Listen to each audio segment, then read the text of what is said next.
अनोखा दृश्य प्रकृति ने कितना सुंदर बनाया है। आज तक ऐसा स्थान पृथ्वी पर देखने में नहीं आया। मंदाकिनी नदी की लहरें कितनी शोभायमान लग रही हैं और यह हरे भरे वृक्ष कितने सुंदर दिखाई दे रहे हैं। लक्ष्मण, यह पशु पक्षी अचानक इधर उधर क्यों भागने लगे? इन पर ऐसी क्या आपत्ति आई है जो ऐसे सुंदर स्थान को त्यागने लगे हैं? जरा जरा देखो तो सही भाई कि ऐसी क्या बात है। काका जी, कुछ दूरी पर बड़ी धूल छा रही है, मानो घटागिरी आ रही है। और वह देखो भैया, वह देखो, सूर्यवंशी झंडा वायु में लहरा रहा है। ऐसा प्रतीत होता है कि भरत सेना सहित इधर आ रहा है। तो आने दो। अवध छोड़ते समय भरत से भेंट भी ना हो पाई थी, एक बार उससे भी देख लेंगे।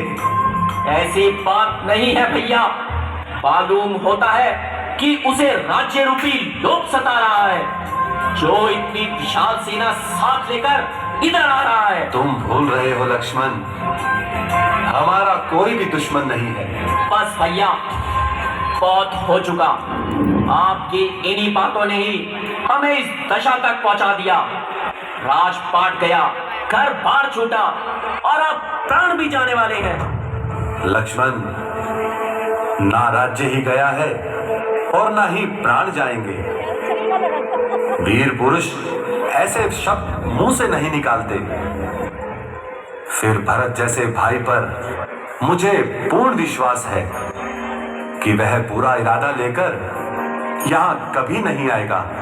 लक्ष्मण, गंगा चाहे उत्तर दिशा में बहने लगे, तुरंत चाहे पूर्व दिशा में डूब जाए, किंतु भरत के मन में कपट आ जाए, यह मुमकिन नहीं। फिर भी हमें सतर्क रहना चाहिए भैया। हे लक्ष्मण, तुम्हारे बाहुबल को धन्य है, परंतु भरत इस योग्य नहीं। उचित अनुचित सोच कर कार्य करना चाहिए। लक्ष्मण, लक्ष्मण उधर देखो, वह पागलों की तरह पुकारता इसी और आ रहा है। भैया राम, भैया राम, रक्षा, हे नाथ रक्षा, हे स्वामी रक्षा। दुखी मन और दुखी हृदय पे अब करुणा करो स्वामी, शरण में आप पड़ा हूं मैं, मेरी रक्षा करो स्वामी। दुखी क्यों इस तरह होते हो? धीरज तो धरो भाई, पड़ा है कष्ट क्या तुम पर, जरा वर्णन करो भाई। बताओ शोक क्या तुम पर, भरत किसके सताए हो? दुखी होकर भला किस वास्ते जंगल में आए हो? लक्ष्मण, देखा भरत का स्नेह, तुम तो व्यर्थ ही क्रोध कर रहे थे। हाँ भैया, मैं पापी हूँ, अपराधी हूँ।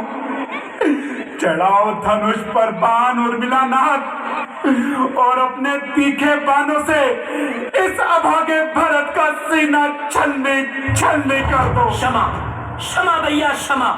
इसमें किसी का कोई दोष नहीं, यह सब मेरे ही कर्मों का दोष है। मेरे ही कारण तुम्हें दुखों का सामना करना पड़ा है। नाथ, क्या आप भी इस अभागे भरत को क्षमा नहीं करोगे? भैया भरत, मैं तुम्हें विश्वास दिलाता हूँ कि तुम्हारे प्रति मेरे मन में कोई भ्रम नहीं है और ना ही माता जी के कार्य पर दुख है। नाथ, अपना दुर्भाग्य, माता का पाप, विधाता की गति और समय की कुटिलता के कारण मेरा मन अत्यंत दुखी हो रहा है। मुझे चारों ओर अंधकार ही अंधकार दिखाई देता है।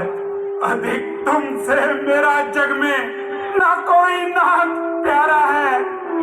तुम्हारे बिन अयोध्या में नहीं मेरा गुजारा है। प्यारे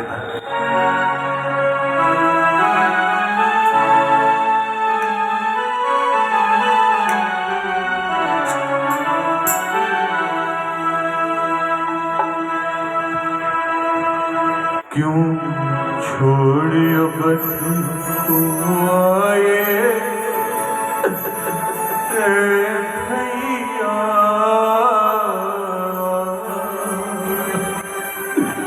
मेरा कसूर बतलाओ, मेरा कसूर बतलाओ।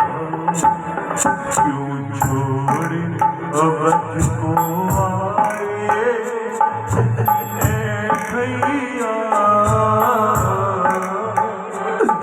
मेरा कसूर बतलाओ, मेरा कसूर बतलाओ। तुम छोड़े अवध को जाओ भैया। कुछ सोच समझ फरमाओ, कुछ सोच समझ फरमाओ।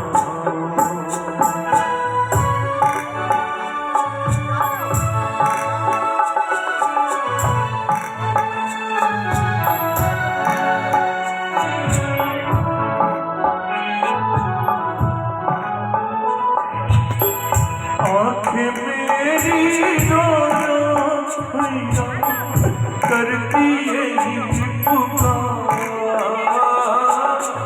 करना लौटे आप अवध को होगी भरत की। ओ भैया होगी भरत की। मेरी नजरों से मुझे ना गिराओ भैया। मेरा कसूर बतलाओ, मेरा कसूर बतलाओ। तुम लौट अवध को जाओ भैया। कुछ सोच समझ फरमाओ, कुछ सोच समझ फरमाओ।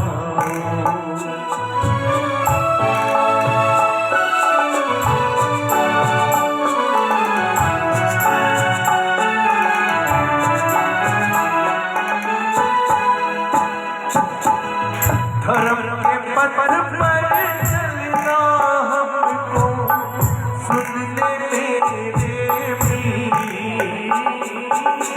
प्राण जाए पर बचन न जाए रघुकुल की ये। ओ भैया रघुकुल की ये। काहे छम छम नीर बहाए भैया। कुछ सोच समझ फरमाओ, कुछ सोच समझ फरमाओ। क्यों छोड़ियो बंधु को आए भैया। मेरा कसूर बतलाओ, मेरा कसूर बतलाओ।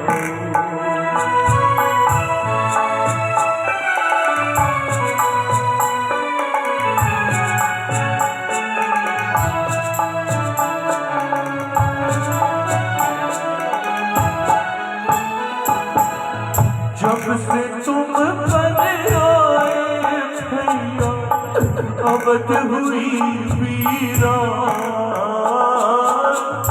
स्वर्गपुरी जो कहलाती थी भज हुई शमशान।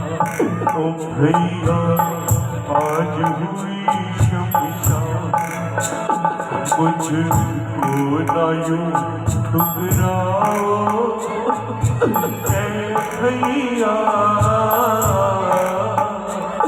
मेरा कसूर बतलाओ, मेरा कसूर बतलाओ।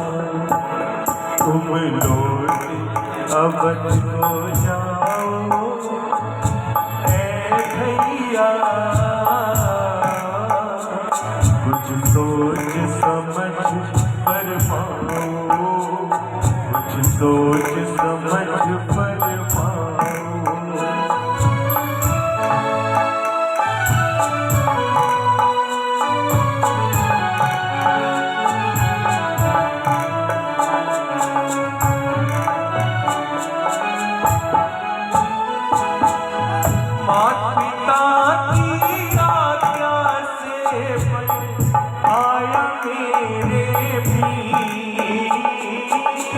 वचन निभाकर जब मैं लौटूं होगी तुम्हारी जीत, ओ भैया होगी तुम्हारी जीत।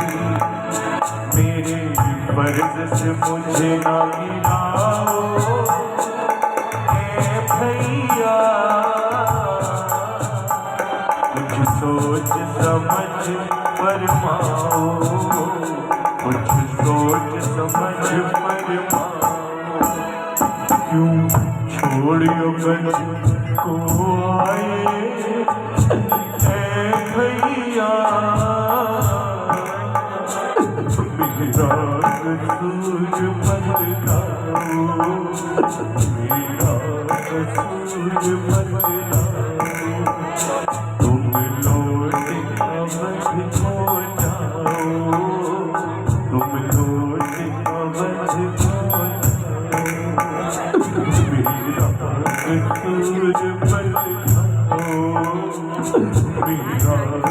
कसूर बतलाओ। प्यारे भरत, तुम तो ज्ञानवान हो, और यदि तुम अयोध्या लौटकर प्रजा का पालन ना करोगे तो मुझे सुख और जनता को शांति कैसे मिलेगी। इसलिए अब मन को अधिक कष्ट ना दो और आनंद पूर्वक अयोध्या लौट जाओ। आपका यह सब कहना उचित है भैया, कि जब मन ही नहीं मानता तो क्या करूं। मन को मनाना चाहिए।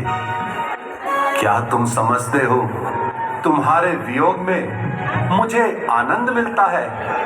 नहीं, ऐसा नहीं है भाई। मैं धर्म के विचार से ही तुम्हें अयोध्या जाने को कह रहा हूँ। भैया मुझे अयोध्या लौटने के लिए ना कहिए, मैं तुम्हें लिए बिना अयोध्या नहीं लौटूंगा। यदि मैं आपके बिना अयोध्या चला गया तो लोग मुझ पर शक करेंगे, मेरे नाम पर थूकेंगे भैया। क्या कहते हो भरत? तुम्हारे नाम पर तो मुक्ति का वास होगा। तुम्हारे बताए मार्ग पर चलकर संसार का कल्याण होगा। भाई, मैं तुम्हारी बात अवश्य मान लेता, परंतु क्या करूं? धर्म का मार्ग बड़ा कठोर है। इसलिए तुम अयोध्या लौट जाओ, ये मेरी आज्ञा है। ऐसी आज्ञा ना दो भैया, ऐसी आज्ञा ना दो।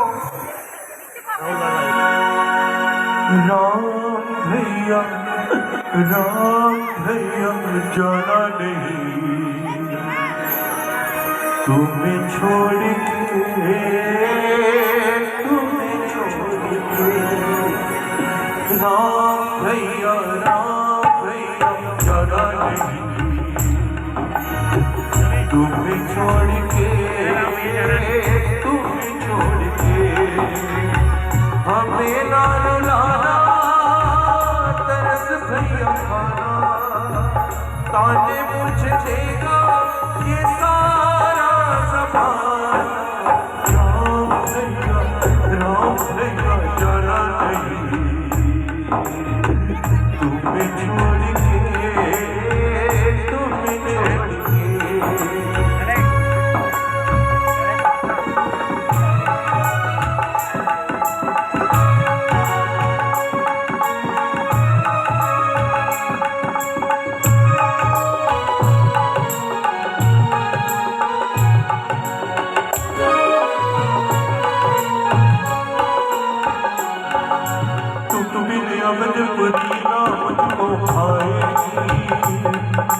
सुनी नगरी नागिन बन रस जाएगी। कृपा करके महलों को अब लौट चलो, वरना तेरी जान नहीं बच पाएगी। यही मन में खाना तुम्हें लेके जाना, वरना मेरा होगा अब बन में ठिकाना। राम भैया जाना नहीं, तुम्हें छोड़ के, तुम्हें छोड़ के, तुम्हें छोड़ के, तुम्हें छोड़ के।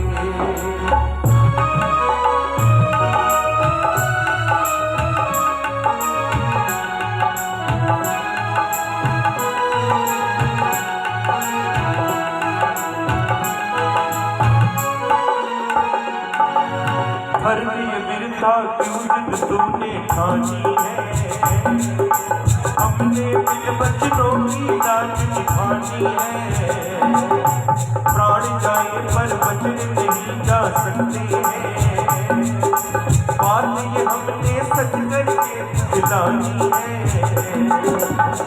भरत लौट जाना फर्ज को निभाना, अयोध्या में जाके सबकी सेवा करना। राम भैया जाना नहीं,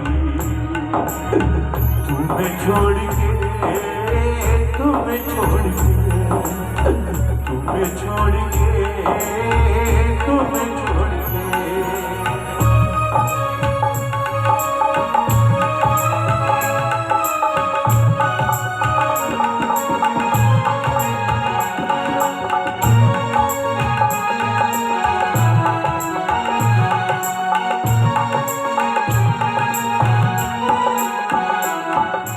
माता की बातों को भैया बिसरा दो, चल के अवनपुरी को वापस महका दो।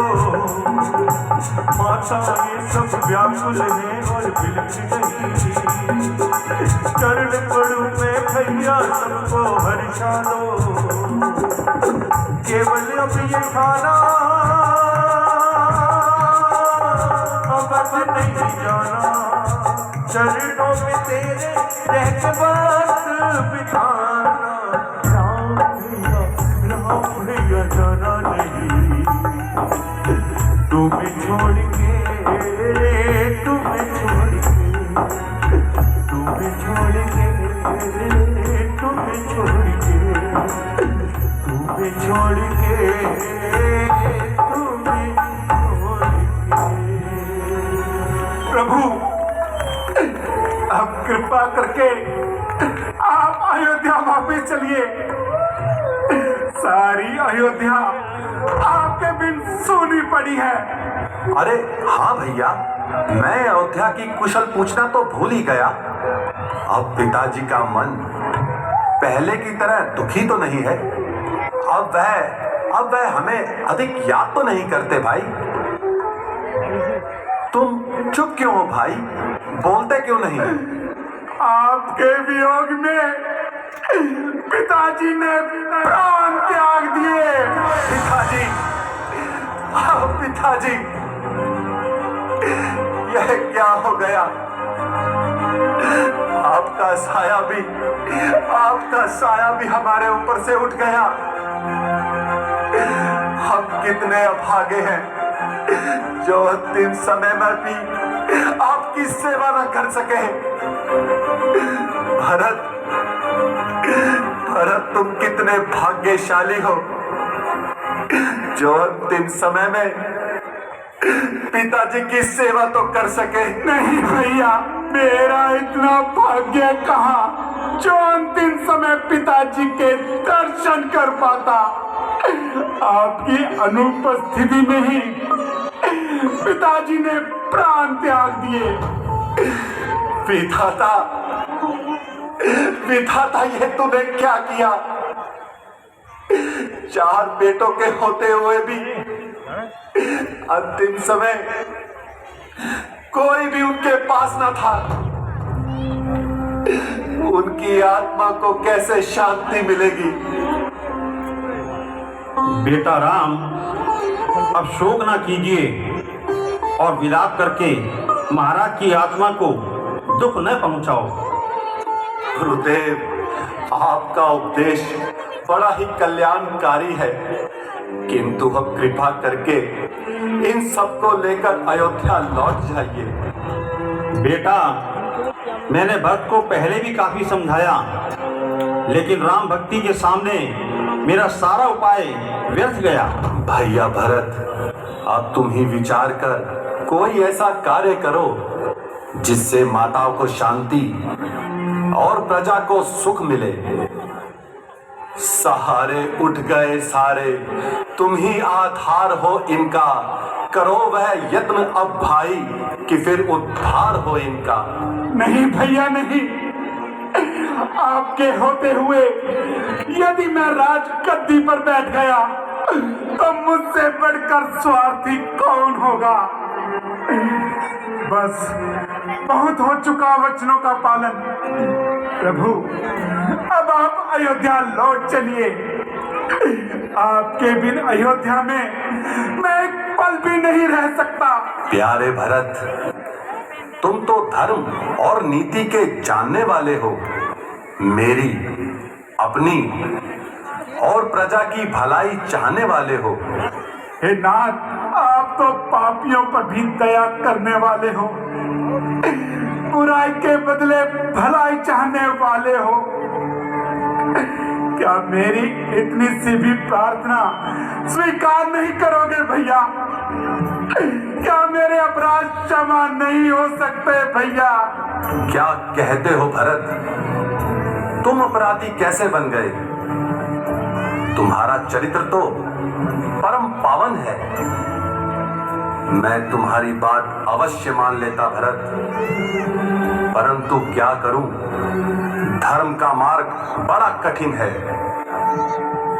याद करो भाई, मोर ध्वज ने सत्य पर बलिदान बेटे को किया, सत्य पर हरिश्चंद्र ने परिवार को भी तज दिया, सत्य पर राजा शिवी ने प्राण का सौदा किया, सत्य के कारण ही हमने आज वन गमन किया।